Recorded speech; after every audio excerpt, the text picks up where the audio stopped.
கஷ்டங்கள் வரும்போது ஒரு மூஃபமின் செய்ய வேண்டியது. வாழ்க்கையில் சோதனைகள் என்பது தவிர்க்க முடியாத ஒன்று. ஒரு மூஃபமின், இறை நம்பிக்கையாளர், சோதனைகளை எதிர்கொள்ளும் விதமே அவரை மற்றவர்களிடமிருந்து வேறுபடுத்திக் காட்டுகிறது. 1. பொறுமை, சபர், கொள்ளுதல். கஷ்டம் வந்த முதல் கணத்திலேயே பொறுமை காப்பதே உண்மையான பொறுமை. நிச்சயமாக அல்லாஹ் பொறுமையாளர்களுடன் இருக்கிறான். குர்ஆன் 253. 2. இது ஒரு சோதனை என்று எண்ணுதல். கஷ்டங்கள் தண்டனை அல்ல, அவை நம் பாவங்களை மன்னிப்பதற்கும் அந்தஸ்தை உயர்த்துவதற்கும் அல்லாஹ் தரும் வாய்ப்பு. ஒரு முஃபமினுக்கு தைக்கும் முள் முதற்கொண்டு அவருக்கு ஏற்படும் கவலை, நோய் எதுவானாலும் அதன் மூலம் அல்லாஹ் அவரது பாவங்களை மன்னிக்கிறான் என்று அல்லாஹ்வின் தூதர் ஸல் அவர்கள் கூறினார்கள். புகாரி 6540. 3. தொழுகையின் மூலம் உதவி தேடுதல். மனம் பாரமாக இருக்கும்போது அல்லாஹ்விடம் முறையிட சிறந்த வழி தொழுகை.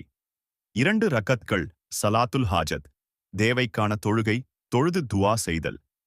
பொறுமையைக் கொண்டும் தொழுகையைக் கொண்டும் அல்லாஹ்விடம் உதவி தேடுங்கள். குர்ஆன் 2:45. 4.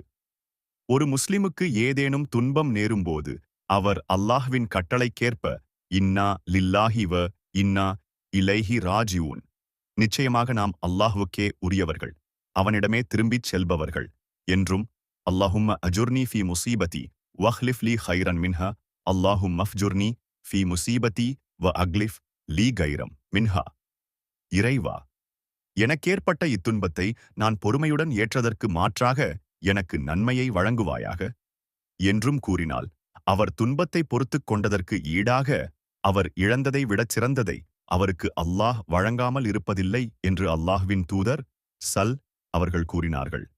முஸ்லிம் 1674. 5. துஆ, பிரார்த்தனை. அல்லாஹ்விடம் அதிகம் துஆ செய்வது.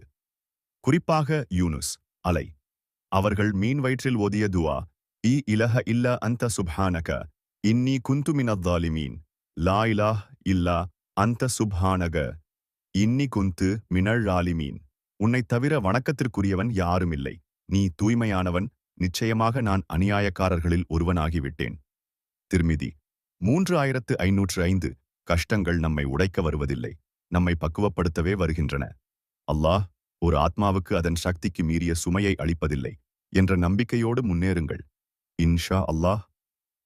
அல்லாஹ்வின் திருப்பெயரால்